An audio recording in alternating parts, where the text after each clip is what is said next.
Halo pemirsa, apa kabar? Senang sekali saya Astia Dika bisa kembali menemani Anda di program talk show yang syarat informasi inspiratif, apalagi kalau bukan Bincang Sehati.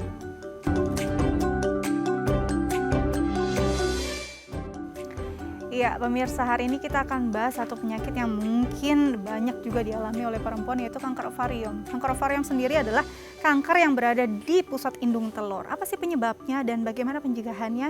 Ini topik yang akan kita bahas hari ini. Tapi sebelum kita bahas dulu topik kita tentang kanker ovarium, kita akan membahas fun fact seputar katanya nih fakta bahwa perempuan akan lebih mudah stres daripada pria. Benar nggak sih? Apalagi kalau misalnya memang di masyarakat perkotaan ya, ini benar-benar bisa membuat banyak kondisi stres, apalagi mobilitas yang tinggi, banyaknya pekerjaan yang menumpuk, ditambah pandemi pastinya akan membuat stres mudah sekali muncul, baik di perempuan apalagi laki-laki. Tapi katanya sih perempuan lebih ya. Nah, fakta-fakta apa yang bisa memvalidasi fakta ini? Ini dia yang pertama, yaitu adalah perbedaan hormon. Oke, perempuan memang dibilang katanya makhluk yang dikuasai oleh hormon. Benar nggak sih? Iya sih, kadang-kadang ya kalau kita mau haid gitu ya, rasanya emosi kita lebih tinggi, lalu perasaannya mudah sedih, mudah tersentuh, mudah kesel gitu ya sama orang. Mungkin kalau saya nih suka ngelihat ada rekan kerja saya, mungkin salah satu orang lihat dia aja kesel gitu ya sebelum saya haid. Apalagi nih mungkin dalam kondisi-kondisi yang mungkin lagi nggak enak badan, ini biasanya perempuan akan lebih mudah terbawa perasaan. Nah, kan hormonnya ini pastinya membuat perempuan juga mudah merasakan rasa nggak nyaman. Rasa nggak nyaman pastinya berbuah pada stres. Apalagi mungkin biasanya nih perempuan mudah multitasking juga kan ya. Multitasking pastinya akan membuat kerja otaknya lebih berat. Jadi ditambah hormon, emosi, ini memungkinkan perempuan untuk merasa lebih stres daripada laki-laki. Oke, selanjutnya nih ya adalah genetik. Nah, masalah genetik ini sebenarnya berhubungan juga dengan kondisi perempuan. Apa sih yang membuat kondisi ini sangat berpengaruh? Ini mungkin prosesnya juga dilihat dari genetik ibunya gitu ya. Ini bisa juga menurun pada anaknya. Jadi ibu yang biasanya katanya kalau orang tua atau ibu yang sedang mengandung, kalau ibunya ini stres, ini bisa juga membuat si babynya stres. Jadi otomatis ini bisa diturunkan juga. Apalagi kalau babynya perempuan, biasanya akan lebih cranky atau rewel juga saat dia sudah dilahirkan.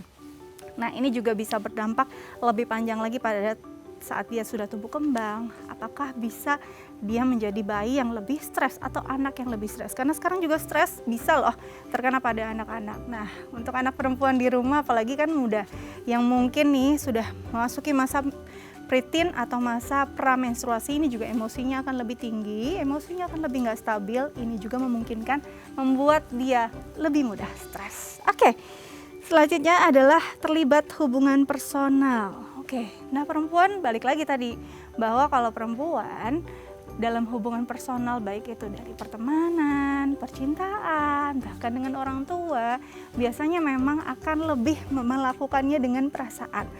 Hubungan intrapersonalnya ini juga akan lebih dipengaruhi oleh emosional.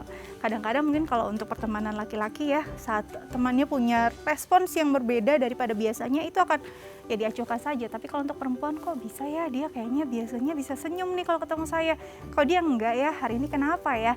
Jadi rada-rada overthinking sebenarnya ya, karena terbawa emosi.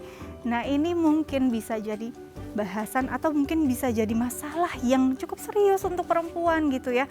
Apalagi kalau kita lihat nih perempuan sendiri, kadang-kadang kalau misalkan dalam sebuah pertemanan tuh maunya terikat, kadang-kadang maunya terus bersama gitu ya. Kalau misalnya ada hal yang berbeda atau temannya main dengan teman yang lain, ini juga bisa jadi satu hal yang membuat dia ada hard feeling, bisa jadi rasanya nggak nyaman, bisa juga stres loh. Hati-hati ya. Oke, selanjutnya adalah pengaruh sosial budaya.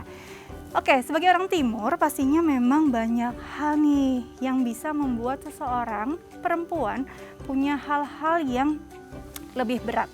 Karena biasanya kan kalau perempuan identiknya di timur itu memang mengurus rumah tangga, identiknya juga memang mengurus keluarga gitu ya. Nah, dengan pekerjaan-pekerjaan semacam ini mungkin kadang-kadang membuat ibu rumah tangga itu banyak sekali yang harus diurus. Jadi jangan salah nih, bukan cuma wanita karir yang punya banyak masalah di pekerjaannya. Ibu rumah tangga mungkin yang kadang-kadang cuma berpikir dapur, sumur gitu ya. Ini juga bisa jadi masalah serius, apalagi kalau dia nggak bisa sharing dengan orang-orang yang ada di sekitarnya. Kadang-kadang mungkin orang sekitarnya berpikir, loh itu kan takdir kamu, kodrat kamu, atau mungkin itu memang pekerjaan yang harus kamu jalani sebagai seorang ibu dan istri. Tapi sebenarnya hal-hal semacam ini bisa membuat seorang perempuan stres. Oke, selanjutnya adalah Seasonal Affective Disorder atau SID. Ini merupakan gangguan suasana hati yang dialami oleh seseorang yang tengah depresi, dan biasanya kondisi ini terjadi nih pada wanita bisa 4 kali lebih besar daripada laki-laki. Nah, ini banyak sekali faktornya, mungkin akan dijelaskan oleh ahlinya juga ya, tapi mungkin kalau kondisi semacam ini tadi balik lagi nih, kalau perempuan kan memang dipengaruhi hormon, emosi, dan juga banyak sekali ya sosial budaya bahkan gitu ya. Ini akan membuat potensinya akan lebih besar dialami oleh perempuan daripada laki-laki. Oke, nanti kita akan bahas lebih jauh lagi bersama pakarnya, tapi kita harus jeda dulu. Jangan kemana-mana, tetap bersama kami di Bincang Sehati.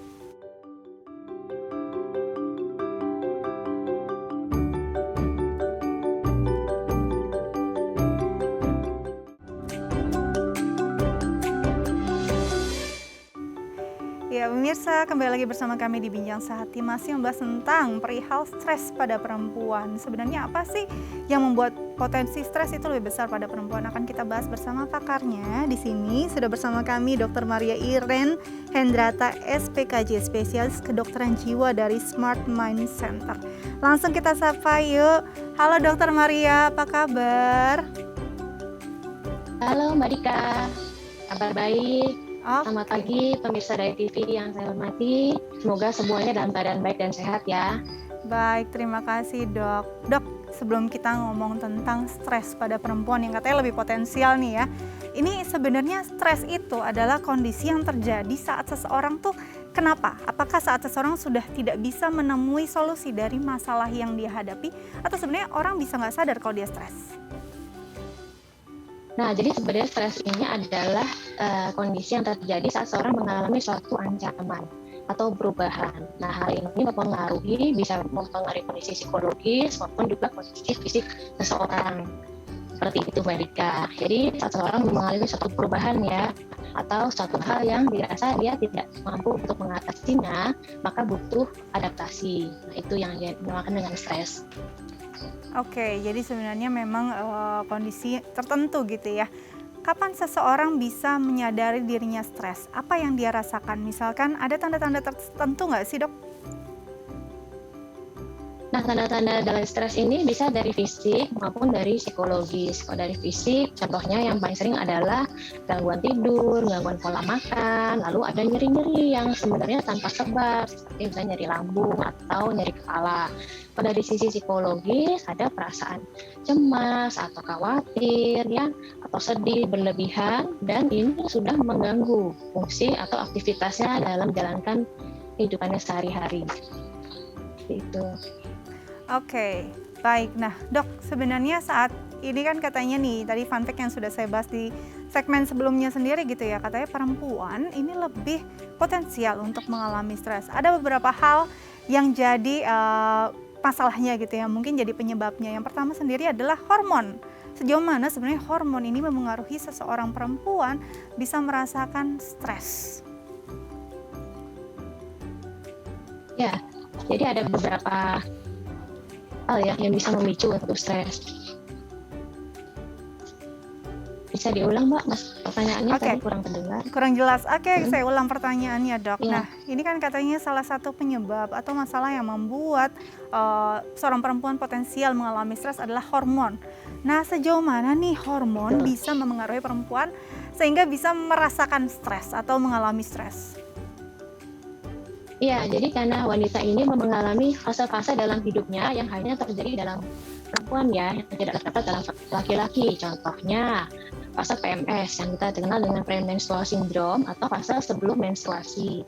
Lalu juga fase menstruasi, masa hamil, masa setelah melahirkan, dan masa perimenopause atau menjelang menopause. Nah, fase-fase ini terjadi perubahan level hormon, ya, terutama hormon estrogen dan hormon reproduksi lainnya. Nah, hormon estrogen ini jika terjadi perubahan levelnya akan mempengaruhi kerja serotonin. Nah, serotonin ini adalah hormon yang penting untuk mengatur mood dan emosi kita. Nah, sehingga karena wanita mengalami fase-fase ini, maka kerja serotonin juga akan mudah untuk fluktuatif atau naik turun, sehingga mempengaruhi mood. Memang wanita lebih rentan terhadap depresi dibanding laki-laki karena perubahan hormon ini. Selain itu juga kita juga bisa membahas mengenai gangguan tiroid ya. Jadi wanita tuh juga lebih rentan mengalami gangguan tiroid. Karena apa? Karena gangguan hormon tiroid ini berkaitan dengan kerja estrogen tadi, sehingga saat terjadi perubahan level estrogen juga lebih rentan untuk terjadi gangguan tiroid. Sehingga wanita ini 5-8 kali lebih tinggi resikonya untuk mengalami gangguan tiroid. Nah, jika sudah terjadi gangguan tiroid, ini akan terjadi perubahan fisik. Jadi perubahan dari berat badan, lalu rambut rontok, lalu bentuk mata yang berubah. Nah, hal ini juga mempengaruhi self-image dari wanita tersebut, sehingga memiliki risiko lebih tinggi untuk depresi. Juga pengobatan dari gangguan tiroid tersebut juga bisa memicu depresi. Oke, jadi memang banyak sekali ya kondisinya ya. Nah dok, saat kondisi yang memang pengaruh hormonal ini, sejauh mana sih seorang perempuan perlu nggak sih mungkin antidepresan atau semacamnya? Karena kadang-kadang ada yang tingkatnya mungkin dia bisa mengendalikan gitu ya, mood swingnya atau emosinya. Ada juga yang benar-benar nggak bisa, bahkan mungkin saya sendiri pernah sampai harus, saya nggak ngerti kenapa saya nangis terus gitu ya.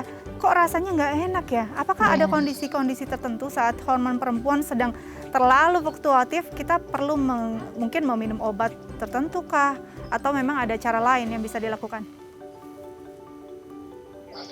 Betul, Mbak Dika. Jadi kalau misalnya ada kondisi tertentu, itu mungkin untuk mengalami, kita lanjut ke pengobatan. Namun sebelumnya tentu perlu konsultasi dulu dengan psikiater. Apakah betul memang sudah perlu untuk pengobatan antidepresan atau cukup dengan psikoterapi saja terlebih dahulu. Nanti psikiater akan menentukan. Nah, tentu akan dilihat juga ya dari derajat ringan dan beratnya seperti apa. Kalau sudah berat, apalagi kalau ada ide-ide untuk melukai diri, apalagi untuk melakukan hal-hal yang bisa membahayakan diri sendiri, untuk mengakhiri hidup, lalu mengganggu fungsi aktivitasnya sehari-hari, misalnya yang aktivitasnya mahasiswa tidak lagi bisa kuliah, yang bekerja tidak lagi bisa bekerja, karena mengganggu aktivitas sehari-hari, tentu kita butuh treatment yang lebih kompleks. Nah, hal ini nanti bisa dikonsultasikan dengan psikiater. Oke, jadi memang benar-benar harus berkonsultasi dulu nih dengan ahlinya. Jangan asal saya merasa cemas nih, saya ngerasa nggak oke nih, terus saya minum antidepresan sendiri. Self diagnosis ini sangat tidak dianjurkan. Oke, selanjutnya nih dok, katanya genetik juga bisa memengaruhi tingkat stres pada perempuan. Ini seperti apa sih contohnya, bisa dijelaskan nggak dok? Ya, jadi wanita ini memang memiliki predisposisi atau kerentanan genetik lebih besar dibanding pria untuk mengalami depresi. Itu dari bawaan ya. Namun kalau dari faktor keturunan, yang kita masuk genetik dengan keturunan, jadi misalnya ada riwayat keluarga dengan depresi, misalnya ada ayah atau ibu atau mungkin saudara kandung, maka semakin dekat hubungan keluarga kita dengan anggota keluarga tersebut yang depresi, maka semakin tinggi juga risiko kita untuk mengalami depresi. Nah, ini kalau dalam hal ini sama antara pria dan wanita, risikonya sangat besar. Tergantung seberapa dekat hubungan keluarganya. Oke, jadi memang secara genetik bisa diturunkan gitu ya, dan ini akan lebih potensial lagi akan terjadi pada perempuan. Oke, selanjutnya adalah apakah benar terlibat hubungan personal adalah alasan wanita lebih mudah stres? Nah, kadang-kadang mungkin perempuan ini lebih berbeda caranya saat dia berhubungan intrapersonal dengan orang lain gitu ya. Bisa dijelaskan nggak dok seperti apa? Ya, jadi dari penelitian wanita ini yang terlibat hubungan personal seperti menikah, ia memiliki kecenderungan untuk stres lebih besar daripada wanita yang single. Ya, jadi saat wanita terlibat dalam hubungan personal seperti menikah, berkeluarga, memiliki pekerjaan, maka ada tuntutan untuk bisa berfungsi baik dalam fungsi-fungsinya tersebut. Nah, juga saat kita terlibat dalam hubungan personal, maka risiko untuk memiliki konflik dengan orang lain juga akan semakin besar. Oke. Nah, wanita ini sistem limbiknya, yaitu area otak ya yang mengatur memori dan emosi ini lebih aktif dibandingkan dengan laki-laki. Sehingga wanita itu lebih mudah untuk mengingat kejadian-kejadian yang tidak menyenangkan, ya, mengingat emosi negatif, memori negatif, sehingga cenderung sulit untuk melupakan kejadian yang bahkan sudah lewat. Nah, dengan mengingat hal tersebut, maka juga bisa memicu rasa sedih yang bisa memicu resiko depresi. Oke, Gitu, jadi Marita. memang saat perempuan sudah terlibat dalam hubungan personal akan lebih kompleks lagi apa yang dia pikirkan karena nggak akan selurus itu gitu ya. Bisa kayak benang kusut kalau ini nggak benar-benar dibuat lebih rileks akan menyebabkan stres pada perempuan. Oke, selanjutnya adalah apakah benar nih pengaruh sosial budaya juga memengaruhi tingkat stres pada perempuan? Apalagi khususnya di budaya timur ini ya, dokter. Bisa dijelaskan nggak? Ya, memang wanita ya di budaya kita ini masih memegang peran yang lebih banyak untuk mengasuh anak dan mengurus rumah tangga. Ya, jadi banyak juga wanita yang menjadi ibu rumah tangga atau bahkan sebelumnya memiliki pekerjaan, namun karena menikah dan kemudian memiliki anak, jadi meninggalkan pekerjaan tersebut, lalu menjadi ibu rumah tangga dan mengurus rumah tangga dan berakibat dengan menurunnya penghasilan. Ya, tadinya bisa punya penghasilan karena bekerja, sekarang tidak punya. Jadi ada reward yang hilang ya. Jadi padahal pekerjaan rumah tangga itu juga memakan waktu, tenaga yang banyak dan bisa seharian ya. Tapi kesannya seperti tidak ada reward yang didapatkan.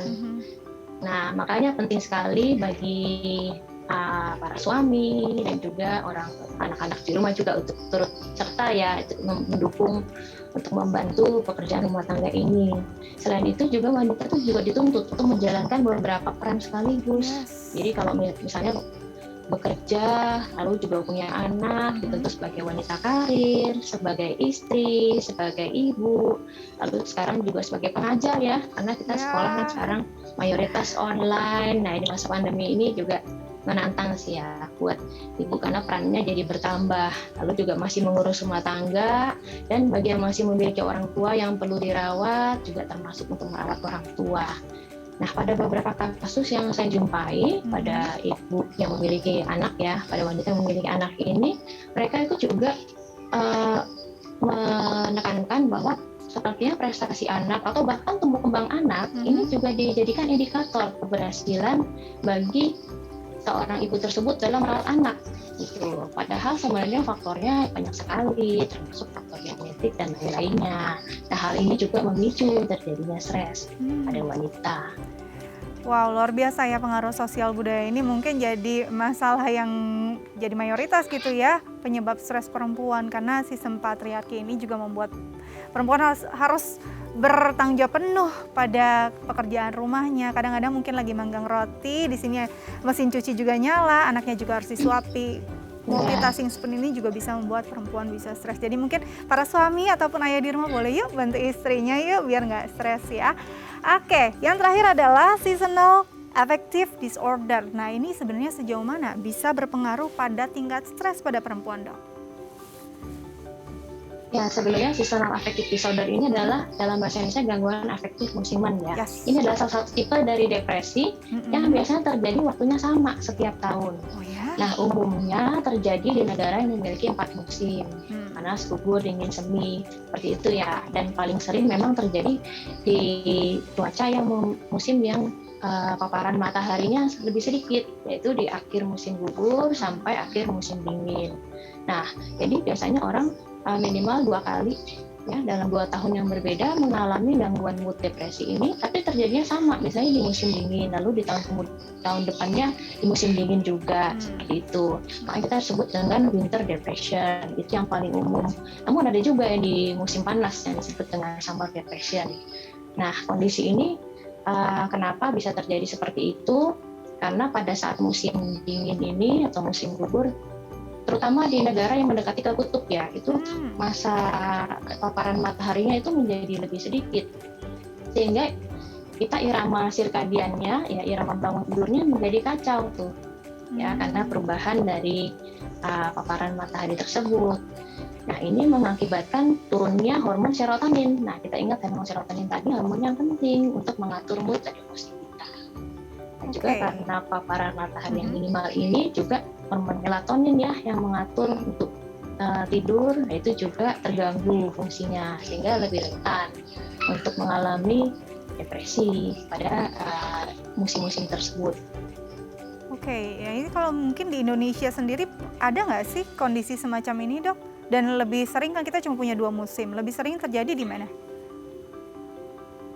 Di Indonesia ini lebih Mhm, sering jarang ya mhm. terjadi, Oh, mungkin ada jarang satu dua terjadi. kasus yang saya temui. Jadi jarang sekali, lebih sering memang terjadi di negara yang memiliki 4 musim. Oke. Kalau di sini lebih banyak pada musim dingin, jadi di mana musim hujan, maksud saya musim hujan di Hmm, mana lebih banyak mendung, ya yes. mataharinya kurang, seperti itu Mbak Dita. Istilahnya kalau anak Instastory sekarang itu kalau mendung perasaannya juga jadi gloomy gitu ya, Dok ya. Dan mungkin Iya, kalau pusingnya juga karena banjir di mana-mana kalau musim hujan. Oke, Dok, terima kasih betul. banyak nih sudah berbagi banyak banget tips untuk pemirsa Bincang Sehati. Tetap jaga kesehatan, Dok. Selamat kembali beraktivitas. Oke, pemirsa Bincang Sehati, nanti kita akan kembali dengan topik kita hari ini. Jangan lupa mungkin kalau ada yang mau telepon, bisa menelpon kami di 0212903264 atau bisa DM ke Instagram kami di @daifamily. Saya Asia Dika, nanti kita balik lagi setelah jeda berikut ini.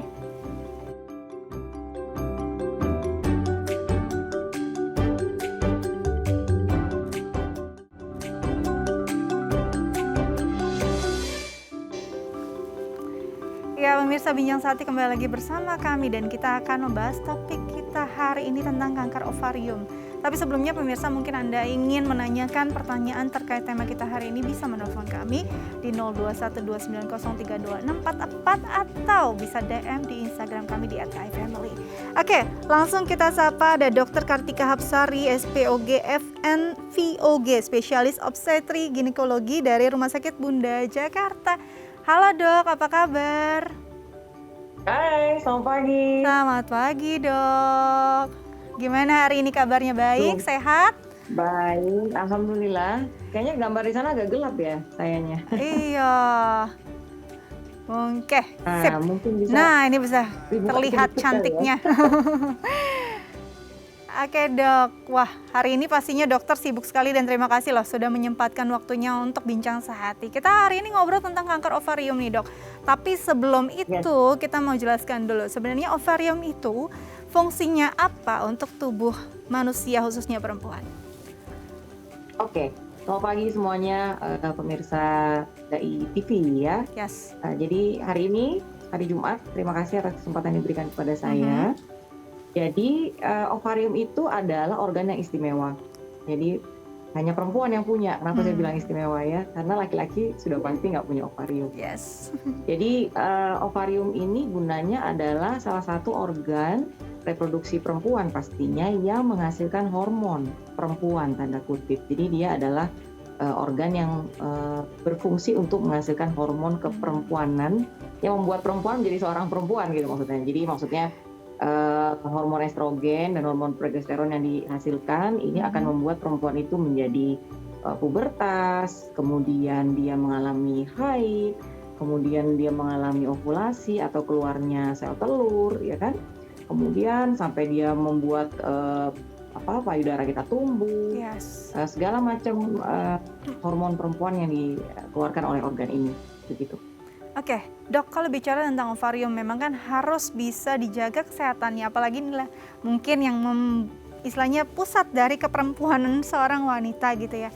Nah, kalau bicara kita tadi menarik lagi pada kanker ovarium, sebenarnya sebelum sampai ke tahap kanker, apakah dimulai atau diawali dengan gangguan-gangguan atau gejala-gejala tertentu? Oke, pertanyaan yang bagus tuh ya. Jadi kanker ovarium itu juga dikenal sebagai silent killer. Jadi adalah penyakit yang dia tuh bekerja secara sembunyi-sembunyi, makanya dibilangnya silent killer. Tapi deadly begitu ya. Yes. Kanker ini adalah salah satu kanker yang memang tidak menimbulkan gejala apapun pada saat awal. Itulah kenapa dibilang silent killer. Jadi pada saat dia sudah menimbulkan gejala, biasanya stadiumnya sudah cukup lanjut begitu, sehingga agak sulit untuk melakukan perbaikan atau melakukan terapinya. Biasanya pasien-pasien yang didiagnosa awal itu ditemukannya kadang-kadang tidak sengaja. Jadi pada saat medical check up mungkin gitu ya, pada saat USG loh kok ada kistanya nih atau kok ada tumornya nih gitu. Jadi jarang sekali yang pasien itu datang dengan keluhan kemudian ditemukannya di stadium yang awal. Ada tapi jarang. Oke, jadi memang jarang dan ini tadi disebut silent killer kayaknya langsung langsung deg-degan gitu ya. Jadi memang benar-benar tanpa gejala nggak sih dok? Atau bisa nggak sih kita mengenalinya, kan mungkin ada hal-hal yang bisa dilihat jadi sebagai sinyal-sinyal kesehatan reproduksi wanita gitu ya. Misalnya keputihan. Apakah keputihan ini bisa juga jadi deteksi dini untuk kanker ovarium, dan bentuknya seperti apa? Kan macam-macam nih keputihan, bentuknya dari yang bening, berwarna, mungkin ada bentuk-bentuknya seperti keju, hancur juga gitu ya. Bagaimana dok? Oke, ya sayangnya sekali lagi kanker ovarium ini memang belum ditemukan adanya satu alat atau satu metode atau satu gejala yang bisa membantu untuk deteksi dini ya. Kalau yang tadi keputihan itu lebih ke arah kanker serviks ya.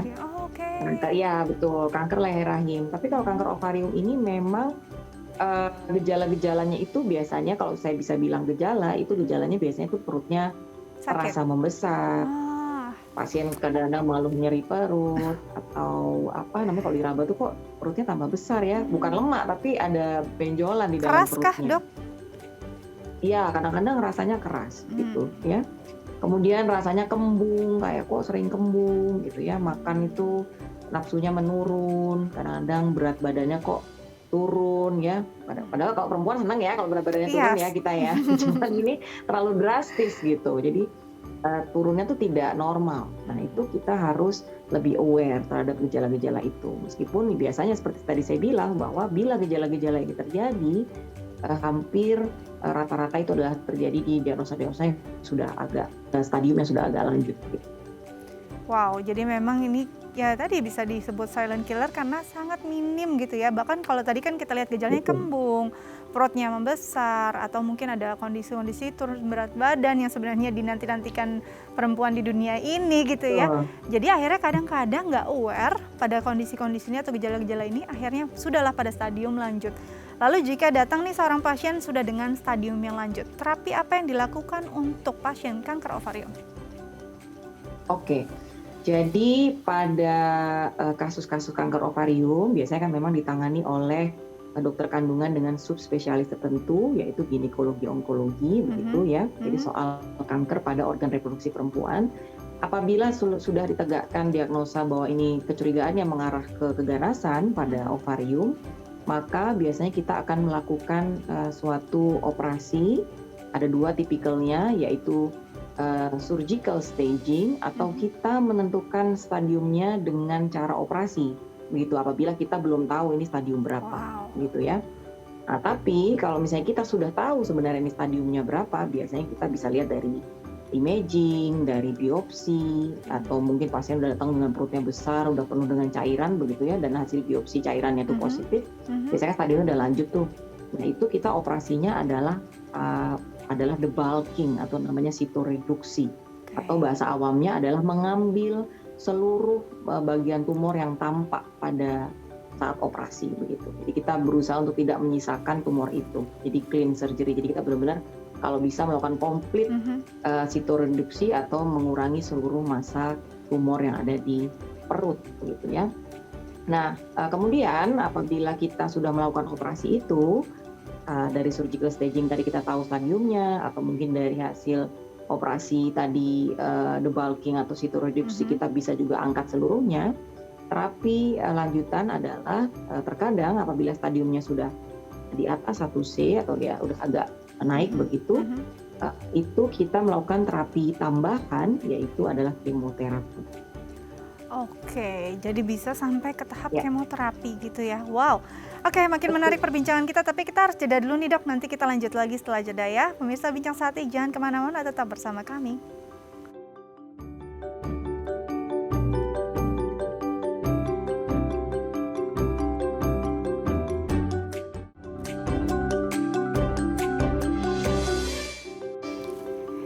Iya, kembali lagi bersama kami di Bincang Sehati. Bagi pemirsa di rumah, kami masih membuka line telepon kami di 0212903244 atau DM ke Instagram kami di @daifamily. Kita bisa ngobrol terkait tema kita hari ini tentang kanker ovarium. Oke, langsung kita terhubung lagi dengan Dr. Kartika, Dok. Masih terhubung bersama kami ya. Oke, Dok, tadi kan bicara bahwa ternyata terapinya panjang juga gitu ya, sampai bisa pasca operasi pun harus mungkin ada tahapan-tahapan tertentu sampai ke kemoterapi. Nah, sebenarnya apa yang bisa menyebabkan atau kondisi apa yang bisa terjadi jika kanker ovarium ini tidak ditangani secara cepat? Baik, pastinya karena ya kita dealing dengan suatu penyakit yang istimewa ya, kanker saya bilang istimewa, pastinya butuh penanganan yang tepat dan juga sesuai gitu ya.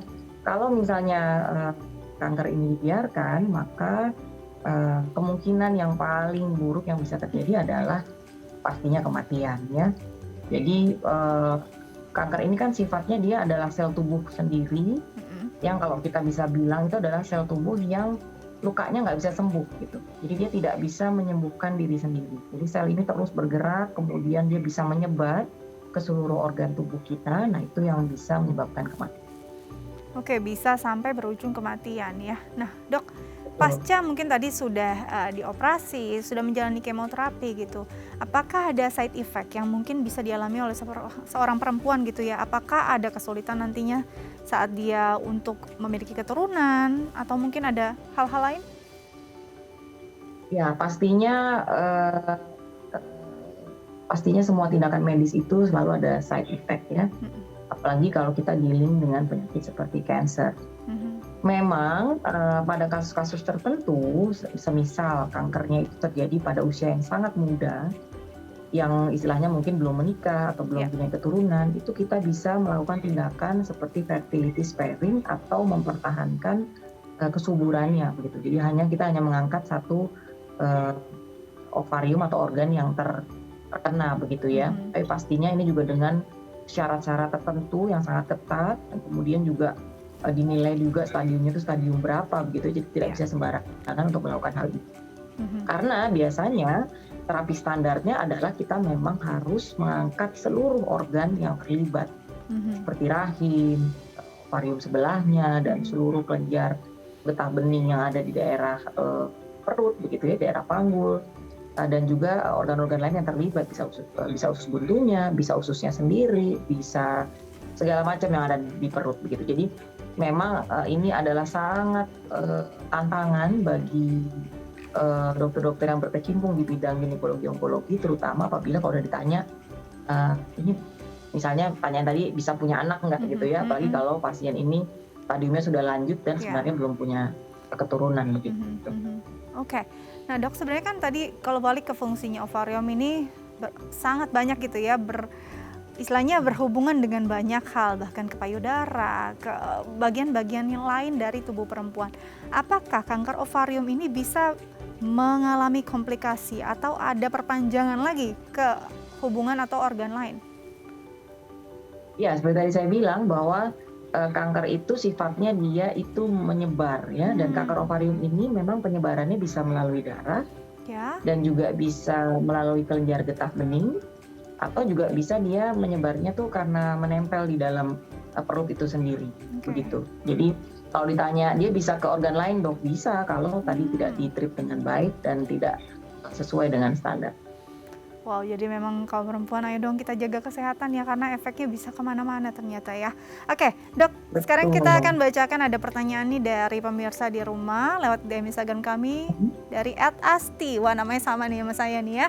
Dok, ibu saya punya kista ovarium dan hasil CA-nya 125/507. Maksudnya apa ya, Dok, dan bagaimana solusinya? Silakan, Dok. Ya. Terima kasih Mbak Asti tadi ya. Jadi memang ini kalau asumsi saya kalau ibunya berarti mungkin sudah agak sepuh ya, atau mungkin sudah agak usianya sudah agak cukup. Nah, memang kalau kita mempunyai pasien-pasien dengan usia yang sudah agak tua begitu, mungkin di atas 50, punya tumor atau kista di ovariumnya, apalagi CA125 tadi itu artinya biomarker, salah satu biomarker yang di-approve atau disetujui oleh FDA. untuk menjadi salah satu marker suspected keganasan atau kita diduga ganas pada kanker pada ovarium ya. Nah, kalau misalnya itu udah di atas 35 nilai normalnya sampai 500 begitu, kita harus lebih aware atau hati-hati. Berarti ini biasanya dokternya sudah menduga ke arah keganasan begitu. Solusinya apa ya? Solusinya pastinya segera menghubungi dokter kandungannya, kemudian berdiskusi, mungkin akan dirujuk ke subspesialis ginekologi onkologi begitu untuk mendapatkan terapi yang tepat dan cepat. Oke, Dok.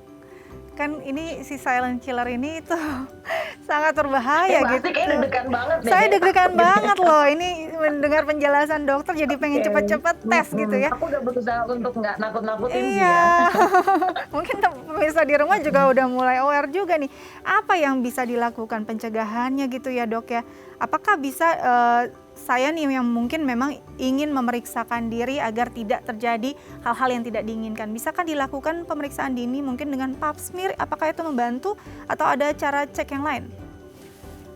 Oke, jadi gini, sebenarnya salah satu cara di seluruh dunia itu untuk menurunkan angka kejadian kanker adalah mereka berusaha mencari satu sistem atau satu metode atau satu cara untuk bisa mendeteksi dini gitu ya. Yes. Seperti contohnya pap smear, itu adalah salah satu deteksi dini yang saat ini ada untuk mendeteksi kanker leher rahim. Jadi bukan kanker ovarium. Masih di cervix juga itu ya? Betul. Seperti contohnya USG payudara atau mamografi begitu pada pasien-pasien deteksi dini kanker payudara. Nah, jadi memang kanker ovarium sekali lagi sampai sekarang belum ada cara untuk mendeteksi dini. Bahkan ada pasien yang istilahnya misalnya setiap tahun dia cek tumor marker, itu juga sampai sekarang itu bukan salah satu cara untuk yang baik atau yang tepat untuk bisa mendeteksi dini kanker ovarium. Yang bisa kita tawarkan adalah biasanya adalah seperti biasa kita melakukan medical check up, sama seperti kita melakukan medical check up seperti kita cek darah, betul kan?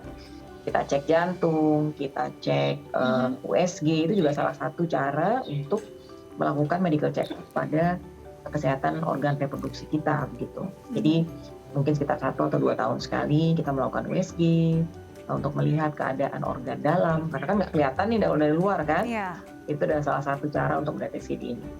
Kemudian yang paling penting di negara-negara maju biasanya itu apabila ada riwayat keluarga, terutama keluarga yang dekat ya, seperti ibu atau mungkin tante, adik atau kakak perempuan yang menderita kanker ini, itu biasanya mereka melakukan pengecekan genetik ya. Jadi ada satu teori yang mengatakan bahwa kanker ini memang diturunkan secara genetik. Dan itu ada salah satu mutasi genetik yaitu BRCA1 atau BRCA12 yang memang bisa dilakukan deteksi apakah kita mempunyai mutasi gen yang memang arahnya itu ke kanker ovarium, meskipun juga belum tentu. Tapi seperti yang mungkin Mbak Asti tahu, kalau Angelina Jolie tahu ya, nah, dia itu melakukan operasi pencegahan begitu karena dia mempunyai mutasi gen itu, karena ibunya juga menderita kanker payudara begitu dan juga kanker ovarium kalau saya nggak salah. Kemudian dia melakukan pengecekan mutasi, setelah diketahui positif juga seperti ibunya, dia melakukan terapi operasi pencegahan untuk mengangkat saluran dari telurnya begitu. Kalau di negara maju itu salah satu hal yang bisa dilakukan. Oke, jadi bisa dilakukan pencegahan, tapi memang cukup perlu pertimbangan yang besar juga gitu ya untuk melakukan pencegahan. Betul. Apalagi yang kalau dilakukan tadi seperti Angelina Jolie, mungkin ini sudah lumrah atau bisa dilakukan di luar. Di Indonesia masih banyak pertimbangannya ya. Oke, Dok, kalau bicara tadi setelah melakukan terapi, setelah melakukan mungkin operasi juga, apakah mungkin itu tuntas atau masih mungkin akan ada gejala lain atau mungkin ada lanjutan dari penyakit yang sudah diobati ini? Itulah kenapa pasien-pasien kanker tuh kita bilangnya survivor. Ya, jadi tidak ada kata misalnya sembuh dalam tanda kutip pada pasien-pasien penderita kanker. Kita bilangnya mereka survive. Jadi setelah dilakukan terapi, baik itu terapi operasi ataupun terapi tambahan seperti kemo atau mungkin imunoterapi atau apapun itu, atau radioterapi begitu ya, kita harus melakukan follow up selama 5 tahun batasannya. Jadi selama 5 tahun itu ada satu batasan untuk kita tetap melakukan follow up di pasien-pasien yang menderita kanker, itu akan di follow up selama 5 tahun. Jadi tahun pertama itu 3 bulan sekali, tahun kedua itu setiap 4 bulan, menginjak tahun ketiga 6 bulan sekali, kemudian tahun keempat dan kelima biasanya setahun sekali. Nah, apabila setelah selesai 5 tahun dan dia survive atau tidak, itu kambuh lagi, kankernya tidak balik lagi begitu. Nah, itu kita anggap kemungkinan untuk kembali kankernya itu sangat kecil. Begitu, tapi tidak ada kata zero ya, tapi tetap kemungkinannya sangat kecil. Karena itu biasanya setelah 5 tahun kita bilang selesai. Oke, jadi memang disebut survivor karena memang harus terus survive gitu ya 5 tahun ke depan, paling tidak ada gejala lagi, tidak ada kondisi yang mengkhawatirkan lagi ya. Oke, nanti kita lanjut lagi tapi kita harus jeda dulu ya dok ya. Nah pemirsa jangan kemana-mana, tetap bersama kami di Bincang Sehati.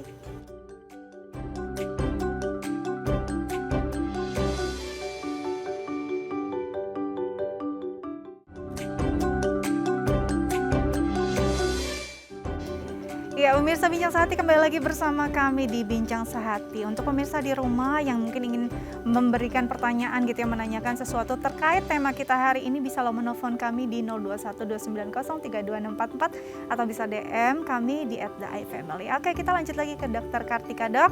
Masih bersama kami ya dok ya. Oke, ini kita akan bahas tentang beberapa tips yang mungkin bisa kita lakukan dalam kehidupan sehari-hari untuk menghindari kita dari kemungkinan atau potensi kanker ovarium. Yang pertama adalah dok, mengonsumsi pil KB kombinasi. Nah ini maksudnya gimana nih dok? Bisa dijelaskan nggak? Ya, jadi maksudnya mencegah ya itu ya? Ya, tadi mencegah. bilangnya ya. Ya memang sebenarnya gini. Jadi ada satu teori, kan kita ini sedang berusaha mencari ya penyebabnya apa sih, ininya apa gitu. Karena ini sebenarnya kan kanker itu multifaktor ya. Nah, salah satu teorinya memang ada yang mengatakan ovarium itu kan dia berovulasi atau pecah telur setiap bulan nih. Ya. Nah, itu kan kayak membuat luka begitu di ovariumnya begitu. Ya. Nah, itu akhirnya ada teori yang tapi meskipun itu tidak terbukti kebenarannya ya. Belum terbukti Jadi ada kebenarannya teori ya. yang mengatakan betul. Ya, malah ada teori baru lagi sebenarnya yang lebih kita anut sebenarnya bukan itu. Tapi saya mau jelaskan kenapa kok ada omongan bisa mencegah dengan pakai pil KB kombinasi begitu ya. Nah, itu karena ada teori itu, jadi orang-orang berpikir oh kalau gitu bikin aja nggak ovulasi gitu. Jadi biar ovariumnya nggak luka begitu. Makanya kan ada satu teori yang mengatakan kalau salah satu faktor resiko kena kanker ovarium itu kalau anaknya tidak punya anak atau anaknya sedikit. Karena kalau orang hamil terus-terusan kan ovariumnya jadi kayak tidak ovulasi ya. Gitu. Nah itu salah satunya juga ada yang mengatakan oh kalau gitu minum pil KB aja biar mencegah ovulasi begitu. Ya, nah itu atau membuat jadi dibuat sehingga sedemikian rupa situasinya sehingga ovariumnya tidak bekerja dengan seperti biasanya. Tapi itu memang tidak teori aja ya. Teori yang belum tentu benar gitu ya. Iya gitu. Jadi tidak bisa kita mengatakan bahwa kalau mau mencegah minum pil KB aja gitu nggak. Jadi sebenarnya memang harus tetap dengan konsultasi dokter gitu ya. Kenapa harus menggunakan pil KB? Nah tadi dokter sempat menyinggung juga ada teori baru yang sebenarnya lebih dianut gitu ya. Itu bisa dijelaskan nggak dok? Agar mungkin bisa diluruskan juga nih untuk masyarakat. Ya, jadi teori tentang kanker ovarium penyebabnya itu ternyata ditemukan meskipun saat ini di berbagai negara maju masih tetap dilakukan studi ya. Yes. Jadi itu tuh selnya itu berasal dari saluran telurnya. Jadi bukan dari ovarium itu sendiri, tapi ada saluran telur yang namanya adalah tuba fallopiae yang ada di organnya yang ada di atas ovarium itu sendiri. Nah itu dikatakan selnya itu berasal dari situ. Itulah kenapa salah satu terapi profilaksis atau mencegah terjadinya kanker ovarium di pasien-pasien yang sudah ditemukan keturunan mutasi gen tadi yang saya jelaskan yang BRCA 1 atau 2 positif itu adalah mengangkat saluran telurnya. Begitu. Nah, jadi itu salah satu teori yang sekarang berkembang, makanya biasanya kalau kita temukan mutasi-mutasi genetik begitu, nah itu kita akan mengencourage atau mengusulkan kepada keluarga keturunannya langsung, anaknya begitu ya, misalnya ibunya kanker ovarium, apabila sudah cukup anak, sudah nggak mau punya anak lagi, itu saluran telurnya diangkat. Oke, baik. Jadi memang harus diluruskan, ternyata itu loh yang bisa mencegah dan mungkin gaya hidup sehat juga ya dok ya. Nah ini kalau bicara tentang Oh ya gaya hidup pasti sehat ya, menjaga berat badan ini juga berpengaruh nggak sih dok? Hmm, ya prinsipnya sebenarnya kalau karena kanker sekali lagi multifaktor ya, pastinya kan kita berusaha untuk mencegah ya, kita lebih baik daripada mengobati. Jadi gaya hidup sehat sudah pasti, makanan, diet kita jaga, olahraga ya. Pastinya kalau kita ngomongin berat badan ya obesitas tuh lebih ke arah mana-mana ya, jangan cuman karena ingin nggak kena kanker tapi lupa bahwa obesitas juga bisa ke tempat lain seperti jantung ya kan, darah tinggi ya kan, dan segala macam. Jadi prinsipnya adalah kalau kita memang bisa mengubah gaya hidup kita menjadi lebih sehat, paling tidak ada penyesalan apabila kita misalnya tetap dapat lotre kena kanker, itu bukan, kita sudah berusaha untuk mencegahnya.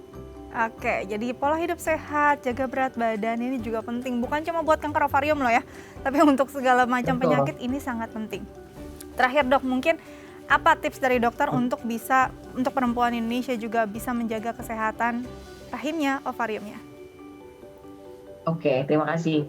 Jadi Mbak Asti, perempuan itu selalu saya bilang adalah makhluk yang istimewa, dalam artian dia itu adalah dalam tanda kutip itu menjaga. Jadi kalau ada istilah di kedokteran, terutama di bidang obgyn atau obstetri dan ginekologi, adalah apabila ada kematian pada ibu, itu yang menderita bukan cuman perempuan itu sendiri atau sakit begitu ya, itu anak-anaknya menderita, suaminya menderita, jadi seluruh keluarganya akan berantakan biasanya. Jadi penting sekali untuk menjaga kesehatan perempuan. Betul. Oke, baik. Terima kasih banyak dok sudah berbagi inspirasi untuk keluarga Bincang Sehat hari ini. Tetap jaga kesehatannya dok. Selamat kembali bertugas.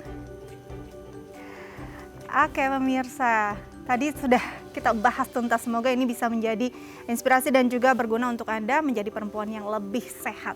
Saya Astia Dika pamit undur diri, sampai jumpa di Bincang Sehati selanjutnya.